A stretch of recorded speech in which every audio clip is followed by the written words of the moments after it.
नमस्कार, मी राधिका जाधव राष्ट्रशक्ती लाईव्ह न्यूजवर आपलं स्वागत करते। सध्या शेतीत मोठा बदल घडतोय। पारंपरिक पद्धतींना मागे टाकत तंत्रज्ञानाचा वापर झपाट्याने वाढतोय। अशीच एक क्रांतिकारी संकल्पना म्हणजे ड्रोनच्या मदतीने होणारी फवारणी। या पद्धतीत मजुरांची गरज कमी, वेळेची बचत आणि अत्यंत अचूक औषध फवारणी करता येते।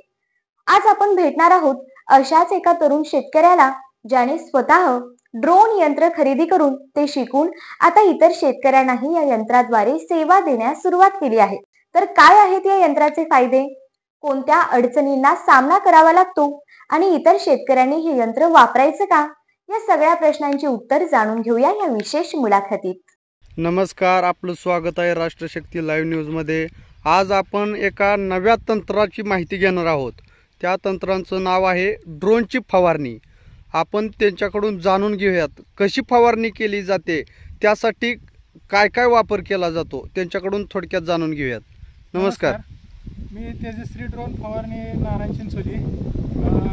साधारण आताच्या युगामध्ये आधुनिक पद्धतीने शेती केली जाते, त्यासाठी आधुनिक पद्धतीचाच वापर केला जातो। आता सध्याच्या घडीला माणसाने फवारणं शक्य नाही, त्यासाठी ड्रोन फवारणीचा फायदा शेतकऱ्यांनी घ्यायला चालू केलेला आहे। त्यामुळे ड्रोन फवारणीमुळे औषधाची बचत होते, वेळेची बचत होते आणि नवीन तंत्रज्ञानाचा वापर केल्यामुळे उत्पादनात ही वाढ होते। आता ही फवारता तुम्ही, ही ड्रोन जी आहे ती किती कॅपॅसिटीज आहे? या ड्रोनची कॅपॅसिटी आहे 10 लिटर। 10 लिटर मध्ये 1 एकर क्षेत्र पूर्ण फवारून काढतं। त्यासाठी 5 ते 6 मिनिटाचा वेळ लागतो।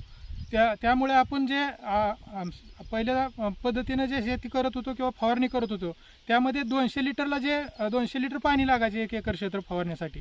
आता जे ह्या आधुनिक पद्धतीमध्ये 10 लिटरमध्ये 1 एकर क्षेत्र फवारलं जातं आणि औषधाचीही बचत होते। 70% औषध आपण 10 लिटरसाठी वापरतो। म्हणजे त्याचा फायदा शेतकऱ्यांना होतोय आता? हो हो, त्यामध्ये आणखीन वाढीव क्षेत्र फवारून होऊ शकतं। म्हणजे ते 200 लिटरमध्ये 1 एकर फवारून काढत होते, हे 10 लिटरमध्ये आपण जे औषध वापरणार आहे 70%, त्यातील राहिलेलं औषध पुढील 10-15 गुंठ क्षेत्राला आणखीन वापरलं जाऊ शकतं। त्यामुळे साधारण 4 एकर क्षेत्रामध्ये आणखीन 1 एकर क्षेत्र जास्त होऊ शकतं ह्या पद्धतीने। बरं, ह्याचा रिझल्ट कसा आहे? आता तुम्ही ड्रोन फवारणी करताय, ड्रोन फवारणी हे नॅनो ह्याच्यामध्ये फवारले जातं। साधारण 80 मायक्रॉनचा हे फॉग ह्याच्यावर पडला जातो पिकावर। औषधाचं प्रमाण जास्त असल्यामुळं कमी ह्याच्यामध्ये पाण्यामध्ये जरी फवारलं असलं तर त्याचा औषधाचा प्रमाण जास्त असल्यामुळे त्या पिकाला रिझल्ट चांगल्या प्रकारे येऊ शकतो। पूर्ण प्लॉट कव्हर होऊ शकतो का तुम्ही? आता ही 10 लिटर जर ह्याच्यात पाणी भरलं, त्याला एक एकरचा पूर्ण प्लॉट कव्हर होऊ शकतो का? हो, 100%। 10 लिटर मध्ये 1 एकर क्षेत्र पूर्ण कव्हर होतो। बर, मग ह्याच्यात आता शेतकऱ्याला काय सांगाल या फवारणीबद्दल? शेतकऱ्यांनी आधुनिक पद्धतीने शेती करत असताना आता मजुराची समस्या असेल किंवा आता काही ठिकाणी फवारण्यासाठी पाणी उपलब्ध होत नाही, पाणी आणावं लागतं। 200-200 लिटर पाणी बाहेरून आणून फवारणी करणं शक्य नाही, त्यासाठी शेतकरी टाळाटाळ करतात। तर ड्रोनच्या ह्यानं फवारणी करत असताना साधारण 10 लिटरच्या किटलीमध्ये जर तुम्ही पाणी आणलं तर 1 एकर क्षेत्र आरामशीर फवारून होऊ शकतं। त्यामुळे मजुराची ही समस्या भेडसावणार नाही आणि कमीत कमी वेळेत जास्त क्षेत्र फवारून निघू शकतं। आता तुम्ही ह्या ड्रोन कोणकोणत्या प्रकारची पिकं फवारता तुम्ही? आता साधारण कडधान्य, ज्वारी, सोयाबीन किंवा मूग ह्या प्रकारची कडधान्य फवारली जातात। आणि आता कल वाढलेला आहे आपल्याकडच्या शेतकऱ्यांचा, की ऊसालाही टॉनिक वगैरे फवारणी हे ड्रोनने करू लागलेली आहे।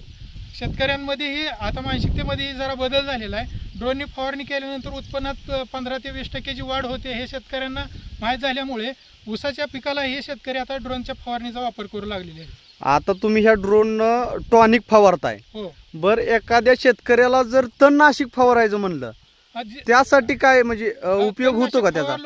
फवारू शकतो। साधारण 2-2.5 महिन्याचा ऊस असेल तर त्यामधील तणनाशक साधारण ड्रोन जमिनीपर्यंत पोहोचू शकतं। पर साईटला कुठलं क्षेत्र फळबागा किंवा बागायत क्षेत्र नसेल तर जे हार्ड प्रकारचं तणनाशक असतं ते वापरू शकतो, किंवा ऊसातील किंवा कुठल्याही पिकातील अंतर म्हणजे तणनाशक जे पिकाला शिफारस केलेलं असतं ते वापरलं तर चालतं। त्या पद्धतीच्या फवारणी आपण करू शकतो। आता सध्या गहू असेल किंवा मका असेल ह्याचं प्रमाण जास्त होतंय. हा. मग त्यात पिकाला ह्याचा काय उपयोग होतो का मग फवारण्यासाठी? 100% होणार नाही. हा म्हणजे कसं होतंय, आता सुरुवातीच्या फवारणी मका सारख्या पिकाला ही एक 15 ते 20 दिवसानंतर तणनाशकाची फवारणी करायला येते. त्यावेळेस जर पाऊस असेल, आता ह्याच्यामध्ये केलेल्या मकाचा ह्या सीझनमधल्या मकेमध्ये पावसाचं प्रमाण असते. पाऊस झाला तर शेतकऱ्यांना फवारणं शक्य होत नाही. तर ड्रोनचा वापर केला तर पाऊस असो किंवा काही असो, पाऊस चालू नसेल तर वल्ल किती पण क्षेत्र असू दे, पाणी असू दे, आपल्याला ड्रोनने फवारणी करता येते. त्यामुळे शेतकऱ्या त्याचाही फायदा होईल. आता या ठिकाणी तुम्ही फवारणी केली, हे किती क्षेत्र होतं सगळं फवारलेलं? आता 5 एकर उसाळी क्षेत्र होतं. त्यासाठी आपण टॉनिक फवारलेलं आहे. किती वेळात झालं एवढं 5 एकर क्षेत्र? 5 एकर क्षेत्र साधारण आता सगळं शटल करस्तोर ही करस्तोर फवारायला 1 तास ते 1.5 तासच लागला. बाकीचे अरेंजमेंट करस्तोर ही वेळ जातो. क्षेत्र 1 एकर क्षेत्र फवारायला 5 ते 6 मिनिटं लागतात. आता ही 5 एकर फवारलं, ही प्रति एकर कसं आहे याचं साधारण रेट कसं आपण आहे? त्या पिकाच्या ह्याच्यानुसार ही घेतो. 700 ते 750 रुपये. मोठ्या ऊसाच्या 10-15 कांड्याचा ऊस असेल तर 700 ते 750 रुपये घेतो. आणि लहान कडधान्य किंवा लहान पिकं असतील गुडघ्या एवढे किंवा 3-4 फुटाया मापाचे असतील तर 750 रुपये एकर आपण फवारणी करतो.